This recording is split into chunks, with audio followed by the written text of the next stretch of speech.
All right, everybody, welcome to episode 4 of the Daily Friday podcast. Let's give it up. It is Friday, August 8th, and we're about to have the best weekend of our entire lives. All right, I have a very exciting weekend lined up personally.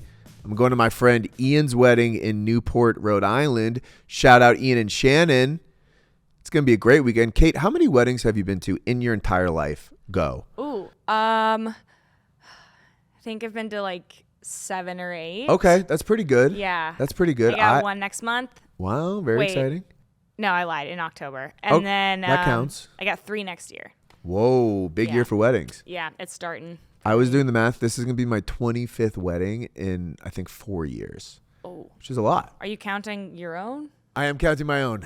So that counts. I was there for that. I was there for most of it. No, that counts. Mentally, I wasn't there by the end of it. But yeah, it was fun. I love weddings. I think my biggest tip for anyone going to a wedding is my same tip for like a work happy hour. And that is to be the 4th drunkest person at the event. Because it's going to be open bar. You don't want to be the drunkest person that everyone talks about, but you do want to enjoy yourself. And you want to be able to, you know, I struggle with open bars personally. I can't really restrict myself when it comes to that. So I like to stick to beer. I like to stick to being the 4th drunkest. So that's my wedding advice tips of the week. It's pretty good. It's pretty good. 4 still feels pretty high. Yeah. There's like 150 people at a wedding. True.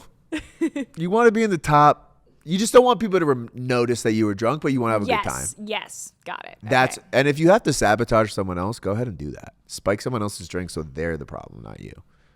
That's a little tip.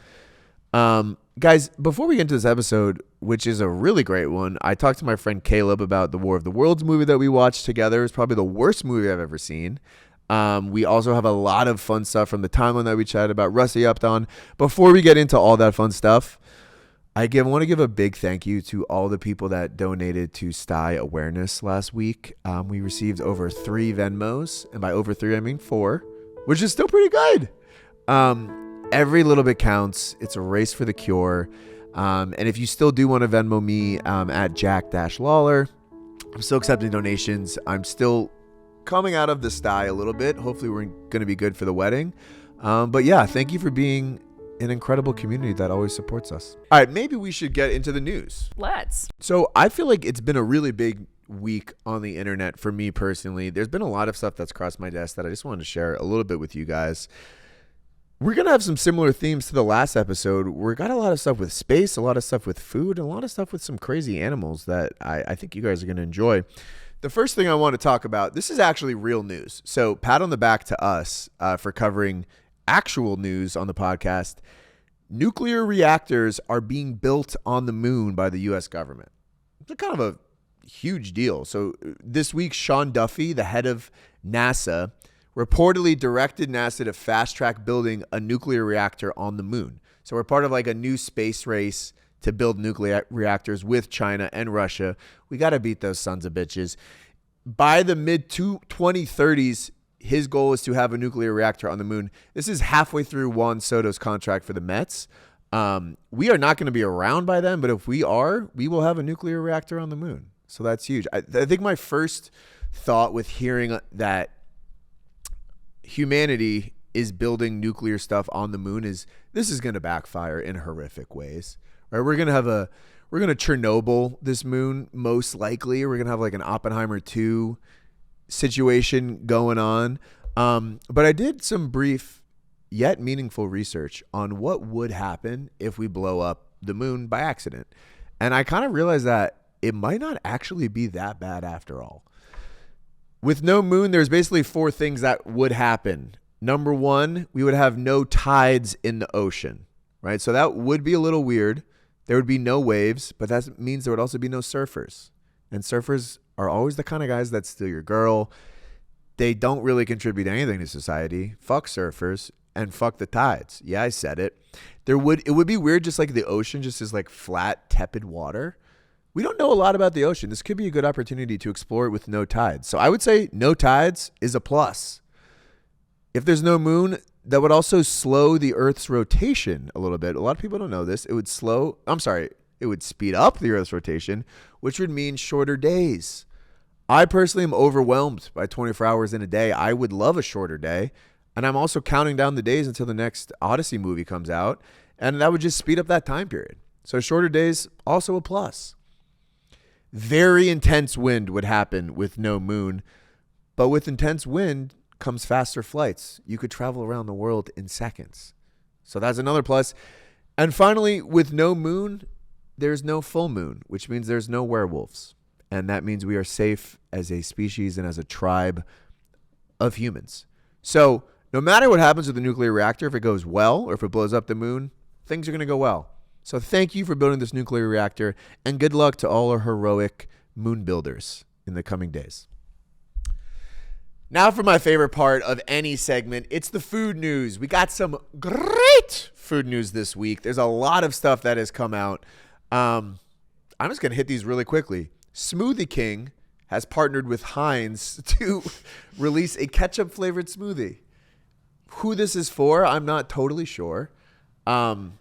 This feels like the kind of thing that like you would have to drink as like a fantasy football punishment. Like, it's just like the picture is horrible.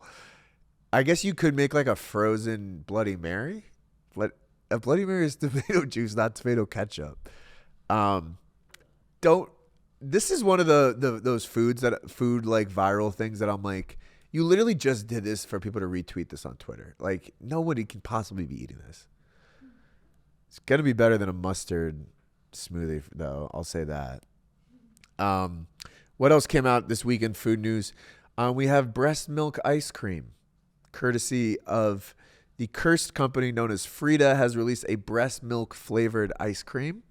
I know Homelander is fired up about this for my people that are watching The Boys. I would not be surprised if Sydney Sweeney was promoting this one in a couple months as well. This is disgusting. This is actually probably more disgusting than the ketchup thing. Who's the taste tester that's being like, no, that just tastes like whole milk. No, that's not breast milk. Ew. Yeah. I don't like it. Kate loves this one. I don't like that Give one. me a breast milk smoothie, ice cream milkshake, whatever. Ew. The biggest food news to me, though, has been the controversy going around with Celsius and High Noon. Essentially, High Noon accidentally shipped their products packaged in Celsius cans. I don't know how this happened. I think they like share the same packaging company, but that means there's like 10,000 Celsiuses out there that are actually alcoholic. Like, this is like the modern day Willy Wonka and the Chocolate Factory is like finding the spiked Celsius. This is awesome. I feel like this is the perfect way to get drunk at work, you know? And I'm always looking for things like that. So thank you to High Noon and thank you to Celsius. It would suck to open a High Noon and it's just Celsius, I'll say. Like, you're just pounding them. You're like, I don't fucking feel anything. I feel energized, but not drunk. And getting drunk is really fun. So that's a downside. Let's head over to our next sort of category, the animal kingdom. Kate, did you see this headline? As a fellow cat owner, a Denmark zoo has now been asking the people of Denmark to donate their household pets that they no longer want for the predatory animals to eat as food, to imitate the food chain. So like lions, tigers, bears, it's like, if you don't want your pets, give them to us and we'll fucking eat them. That is insane. Would you ever give up your cat for a lion to be eaten? What kind of question is that? Yeah, I feel like it's like you could be like, yeah, I want to give him my pet for adoption, but when you hear that it's going to be eaten by like a zoo creature, like, I don't know who's actually doing it. Apparently, I was reading this article. This is like a thing they've been doing for years, and like now it's going viral. But like, that's fucking crazy, dude. What are coyotes supposed to eat? You know? Aww. Yeah. Poor coyotes. They're gonna go hungry. Do they have coyotes in Denmark? This is like, do you remember that whole thing like a year ago where it was like in Springfield, Ohio, they're like eating cats and dogs? This feels like something that like boomers would fall for on Facebook. Like, they're giving away the cats to the zoos because of woke or something, you know? Yes. I mean, in a way, it's kind of nice. They're trying to create the circle of life for these animals in captivity. That's true. But can, at what cost? Yeah, but you know? Thank you. That's so true. Are they gonna take away Hank? Isn't that your cat's name? Hank, yeah. And Mark, your cat. And Mark. Hank my and Mark cat. are two very human cat names, by the way. But like this can't be like cheaper than getting them a bunch of like ground beef or whatever fucking lions eat. I mean, this may be a stupid question, but like, go get your own small animals. There've got to be lots of vermin and Facts. like, you know, They should. You're saying they should let them out of the zoos to go hunt no. on their own?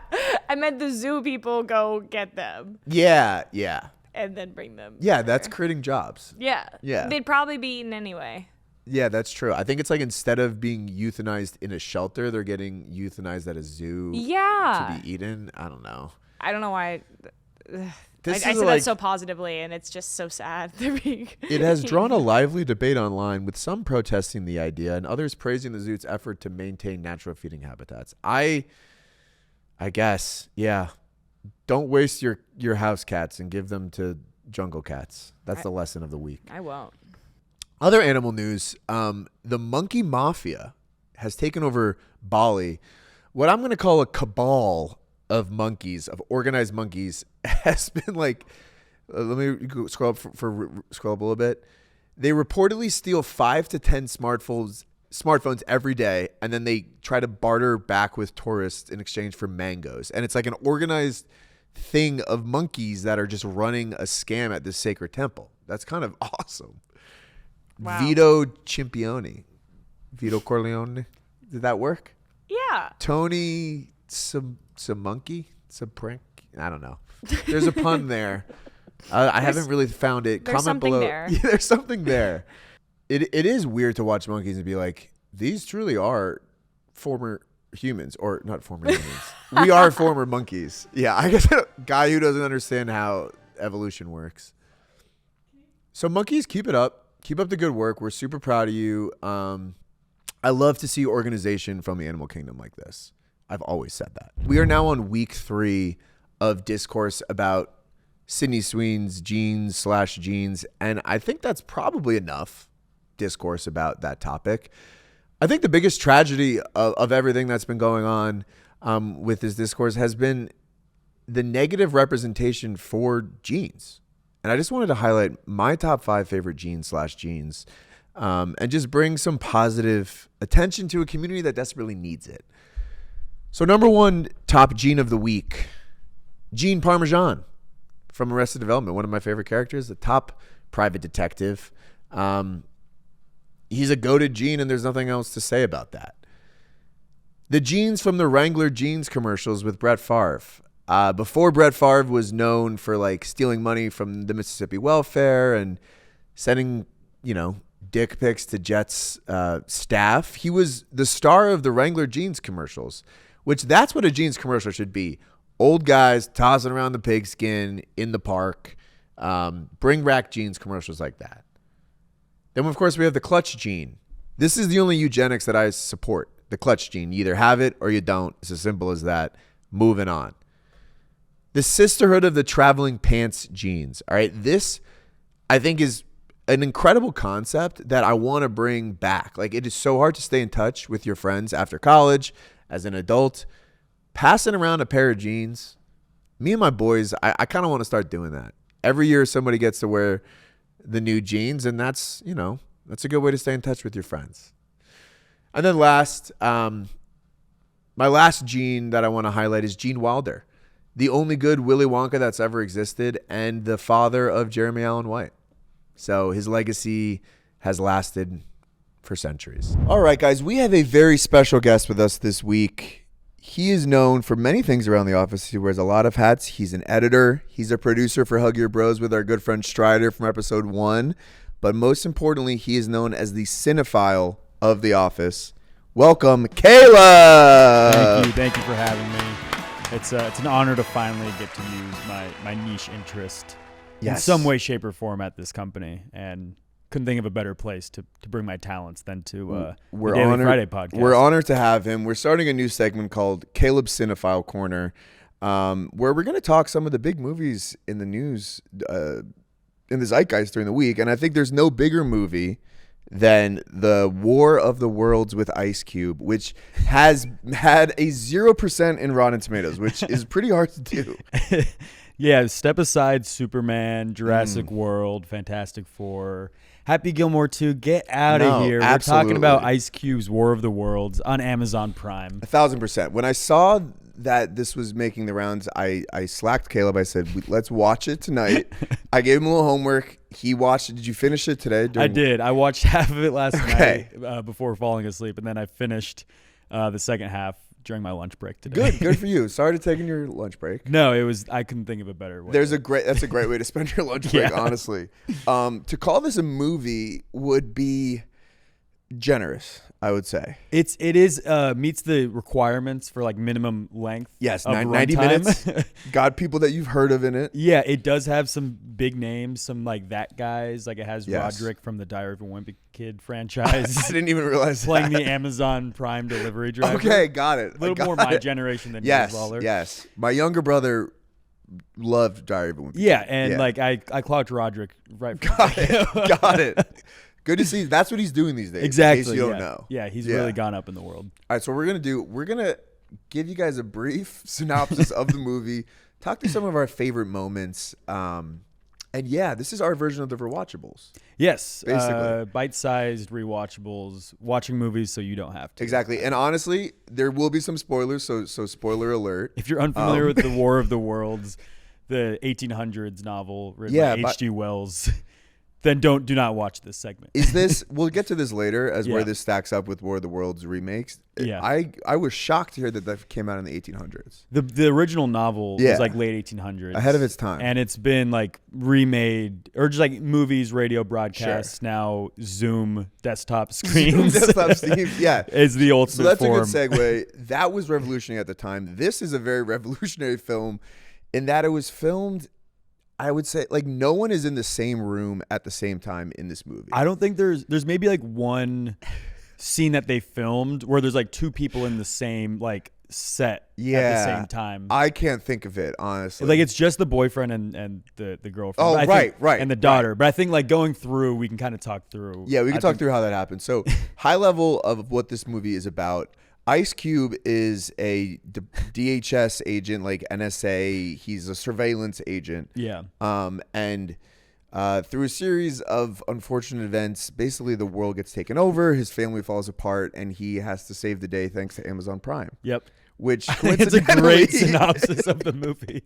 Coincidentally, is where this movie has been playing. It's actually the number 2 movie in the world on Amazon Prime right now. Which, all right, all things considered, we're just trusting every time Netflix we're is trusting that they're saying the movie that we made is the most watched movie of all time. Yes. But it's like we don't Yes. have the actual numbers on this. And honestly, I think the bad marketing that this has been getting has probably helped it. If this was a 35% Rotten Tomato score, Right, nobody would be talking about it. But the coveted 0% Coveted 0%. is a marketing tool in and of itself. So just really quickly before we touch on the movie, 0% Rotten Tomatoes does not mean a 0 out of 100. Correct. It just means that 0% of the critics have said it is good. yeah, Which is fair. There's probably like 100 reviews on Rotten Tomatoes. Yes. And they're all negative reviews. Like a 3 stars or lower. Right. I think it's like the threshold. Right. There are some good parts about this movie, which we will touch on, of course. Yes. We've highlighted some really key moments. But I will say this is also one of 41 movies ever to have a 0%.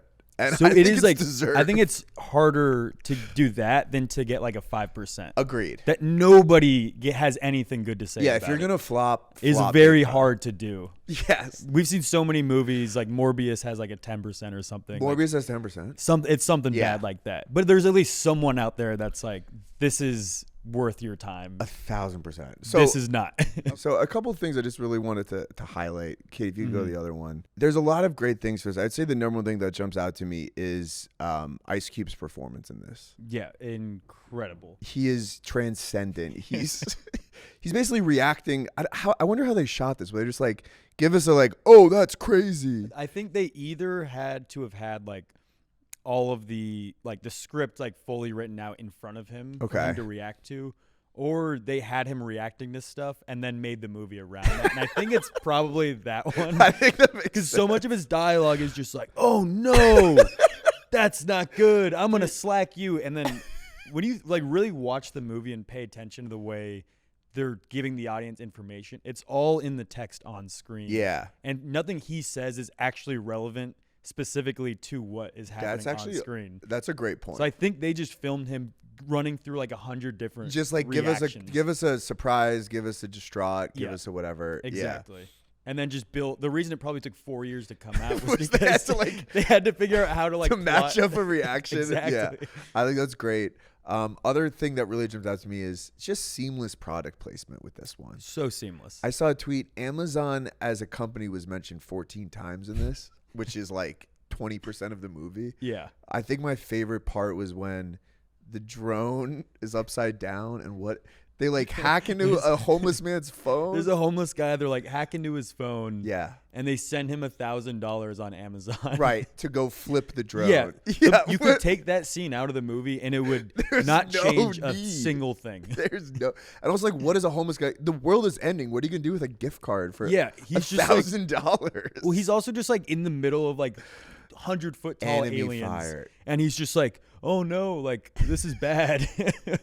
$1,000 on free shipping. Oh shit! I mean, I would take it 1,000%. I would also say the way that the timing of everything works is like, from the time that he gets his daughter in the Tesla and she gets, and it's a mile. It says like she has to travel a mile to get to the center where she has to go. Yeah, what happens in that time? It's like, the U.S. declares like we're gonna blow the shit out of these things, and China, U.S. and like Russia team up and declare War of the Worlds, and they send out like all of their military fleets, and then he checks back in with his daughter and she's like still 3/4 of a mile away. Like we see a lot of destruction, like and, the like, world has ended and of, like, she's so much stock footage of just like real life wars for the backdrop of this movie. Insane. There's also like a lot of inconsistencies where like when the aliens eat the data and they shut down the grid, like somehow Fox News is still working and YouTube is still working, but like well, my favorite was when, because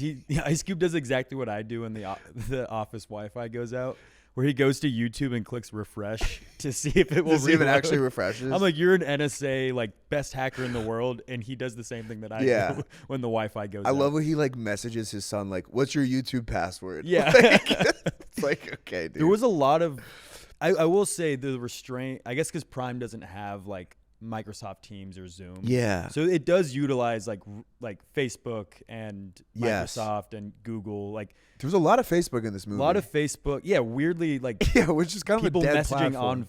Messaging on every possible platform you could. There was also, speaking of Facebook, that highly emotional sequence when the data of his wife's last voice memo to him was I don't think that's how that works. That's not how it works at all. It got me crying though.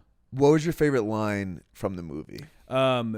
Towards the end, when Ice Cube does finally leave his chair and is going to like put the USB drive, an alien grabs his leg and he says, "Move, bitch, get out the way," and then kicks it away. And I was like, that's an all-time. Yeah, I mean, it's like he's like contractually obligated exactly. to say that in every fucking movie. I liked when the president is on Zoom and he goes, "Let us begin the War of the Worlds." It's like, okay, yeah, they said it. They said the thing. They said the thing.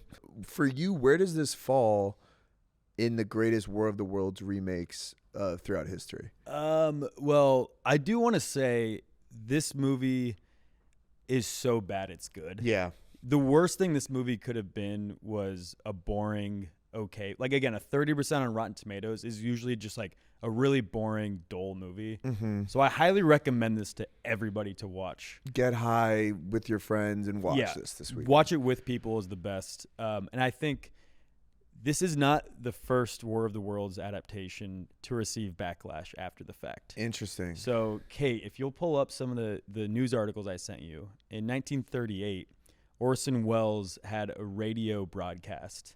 It was a radio play where they like do the H.G. Wells War of the Worlds. Okay. And the thing is, a lot of people, it's like as if a news broadcaster is like, "Oh, we're out here." It seemed like they're saying like the aliens are here. The aliens are here, and it is all like staged. So people were like but scared. People who like hopped in like halfway through and didn't get the beginning were like, "This is a broadcast of a H.G. Wells novel." Interesting. So it caused like mass hysteria, like, you know, maybe not that crazy, but it was like probably a week of headlines being like, Orson Welles like terrorizes the nation. Wow, Orson Welles. But now people look back on this and are like, man, he was so ahead of his time. Yeah. Like, this was like a crazy way to like portray this story. That's so crazy. I'm just putting it out there. The backlash we're seeing to Ice Cube's War of the Worlds, with the benefit of history it could age behind well. him, could be seen as groundbreaking in genre. I believe that. Yeah, I read a quote. First of all, that's an all-time take. Yeah.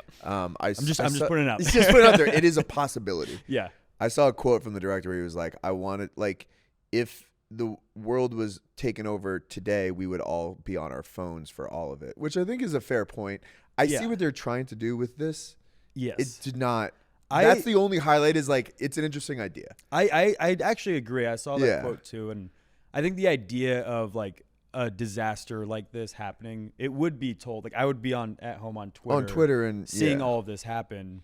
But I don't think you actually had to have it be on a computer screen. No. There's a better way to do it. I do commend them for trying something new. Like Steven Spielberg's War of the Worlds is probably the best modern day adaptation you can do of that story. So like if you're going to do it again, because you have to remake everything, at least trying something new. I kind of hate this format of movie making. I wouldn't be surprised if someone else tries something similar to this. I think the idea of watching an alien invasion through your phone is very interesting. Yes. Because that's how we see so much natural disasters. And right. That was what COVID was like. Yeah. But this is not, I think, the way to do it. No, absolutely in this not. format. Absolutely not. But we definitely enjoyed it. Yes. I think, guys, we're going to try to continue Caleb's Cinephile Corner. My idea is we should create a wheel with all the 0% movies and just spin it. And that's when we have to watch. Look, I can come on. I bother Lawler every day with he really does. With good movies and movies he should watch. But you guys don't. You guys know. Go to IMDb top 100 list. Yeah. Go to Letterboxd. We're here to tell you the movies you should and shouldn't watch for the sake of horrible filmmaking. This movie, our rating so bad that it's good. Can I show you one review? Yes, show me one I review. wanted to find some people backing this movie. A movie made for smart people. Okay. It's just a good line right there. Love this movie from start to finish. Very well written, executed. Makes you wonder when this will happen to the actual world. Yeah, like 5 stars. Must watch if you have any interest in film history. I can't put into words how important this film is to my family. And this movie's been out for like 2 days. There's one more that I love. Yes, this is it. A great film that resonates with the modern times experience. Open-minded people will definitely enjoy it, as it is far from the woke agenda we are usually used to. We need such movies in future. Very well said, Benson Canu. And this upholds my theory that every movie is somebody's favorite movie. And I think these people, they're right behind me on that. Very well said, Caleb. Somebody's favorite movie. Not ours, but it's somebody's. It's someone's. Thank you for sharing your gifts with us. Thanks for having me. Stream War of the Worlds this weekend. And use Amazon Prime. Kate, do you think that you are going to watch War of the Worlds after that? Or do you think you got enough information from us? I think I'm good. Okay. I didn't watch the movie, but I did some research going into this conversation. Yep. I feel like I've seen what I needed to see. Yeah. And feeling satisfied. All right, guys, we have another segment from our boy Rusty giving us the news on the street. You know him, you love him. Let's see what we got this week. Good morning, Jack. I have done it again, and I think this may be my most shocking discovery I've made to date. Boys seem to be using the women's bathroom here at the Almost Friday office. The women's bathroom is one of the last places on earth where women feel truly safe. Until recently, it was a place of refuge where they could talk about lip gloss, look at each other's purses, and drop nuclear mud rats in the toilet. But word on the street is that is no longer the case. For the last few weeks, I have seen one man, nay, domestic terrorist, disrupting the peace by going in there and peeing all over the seat. The women in the office are not responding well to this, with 2 of them quitting in the last week. With our number of female employees down to half what it was a week ago, I'd say we're on the brink of a total workplace sausage fest unless we start treating them with more respect. For more on this, let's kick it back to me in the studio. Welcome to the studio, Rusty Featherstone, Feminist at large. Thank you for having me, Jack. Wow, Rusty, this may be the hardest hitting piece of journalism that you've delivered on this show. It's pretty shocking stuff. It is. How did you initially discover that this issue was going on? I don't want to dox anyone. Yeah. I've seen That was obviously B-roll. That was not the real guy. Okay. But I've seen a certain C-suite executive Whoa. walking around this fucking office like he owns the goddamn place. Wow. And pissing all over the. Obviously, I wouldn't know because I haven't gone in there. But Right. I've heard from my sources on the inside that when he goes, he just pisses all over the seat. Wow. And we'll see if any of the C-suite listens to this podcast and if they discuss these allegations with us in person. But I think that's a pretty explosive allegation. Yeah. And so you basically have a community, like your little birds are whispering to you with news on things that are going wrong around the office. And I mean, I've been known to queen out a little bit. I like to hang out with the girls, and I hear things, and some of it is pretty shocking. And I don't want to say that Kenward peeing all over the seat had anything to do with my lovely Lauren leaving, but No. I don't think it helped. it couldn't. It could not have helped. It definitely didn't help. There are very few places for a woman to feel safe in the Friday Beers office. Right. And the bathroom should be one of those places. If you can't drop stinky mud rats without, the fear of your boss coming in and pissing right before you or pissing right after you, or just here's my thing. I think that it is representative of a larger issue. Okay. Which is the man is trying to keep women down in this country. And, Wow. even if it's not intentional, subconsciously, he's saying, hey, women, I don't care about where you sit. Wow. Thank you for speaking up, dude. You're It's an honestly absolute nothing. hero, It's kind of bro. just, yeah. it's just kind of like what I do. It's I'm not just a white little bit- knighting. It's just, you're like just being It's a a good little guy. white It's a little knighting. white knighting. It's a little white I hope knighting. she sees this. Do I want the women in the But office? by the way, I also want to say I think this is bad. Right? Definitely bad. Yeah. And it has nothing to do with the fact that the girls in this office go and have fun lunch dates and hang out outside of work, and that maybe I want to be a part of that, and I'm trying it. to virtue This signal is sort of a way my to- way into their circle. Got it. And that's not, you're not trying to wedge your I'm way saying into I'm the not girls doing group. I will say when I see the girls hanging out and like tanning and chatting, like I do want to join. Right. But I don't want to like bring my energy into their safe space. When I get a new purse, Yep. I have to keep it in my bedroom and secret from everyone, and I have to look at it just with myself.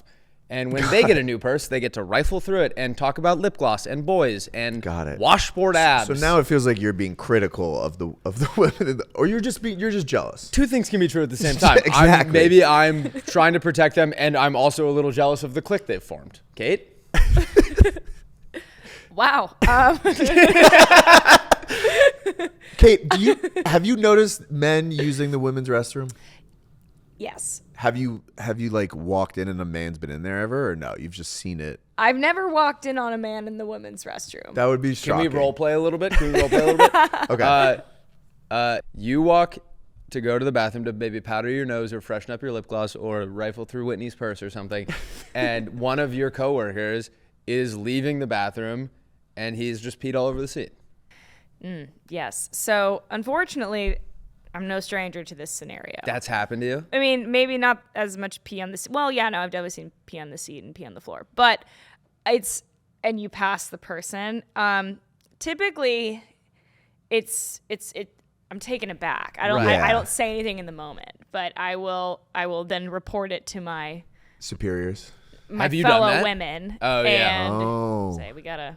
There's a group we chat. gotta- we Her gotta- fellow women I- are superiors. Thank you, Kate. Come on. Yes. Thank you, Rusty, an ally. I feel like I'm shocked to hear there's a group chat that I'm not a part of. I know. That's It's like a one of real my bummer. biggest I fears. didn't really want to out the fact that we have a group chat, but Well, we have the all boys. Yeah, group chat. we have the boys group But that's chat. just called the, that's like just Slack. called the company Yeah, Slack. that's just at Almost just Friday the media. company Slack. When I was a Support. kid, I may or may not have peed all over the seat in the kids' bathroom, and my dad saw it and was like, "All right, who peed all over the seat?" And I said it was my older Your sister, sister. Casey, and he believed me. And like it's like one of my first memories is him being like, "You, Casey, you sit all the way down when you pee." She's like, "What did I do? I didn't do. Dude, one time we got a pool table in our basement, and I got really mad playing pool, and I snapped the pool stick over my leg. Oh. And my dad was like, "Who did this?" I was probably 12. He was like, "Who did this?" I was like, "I don't know." He's like, "I think I saw your younger cousin Julia down here. Was it her?" I was like, could have been I her. think it was. He's like, so Julia snapped a pool cue over Right. her leg. Have we I was like, considered she maybe? might have. I don't know. Have we considered maybe Whitney's being all over the scene? Yeah. No. I call her Stinky Whitney.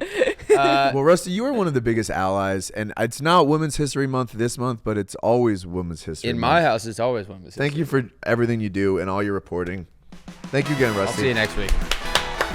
All right, guys, that's all the news that's fit to podcast this week. Thank you again, as always, for tuning in. Before I let you go, just want to do a brief news segment called the Timeline Cleanse. We're going to send you something pure, something wholesome to take you right into the weekend.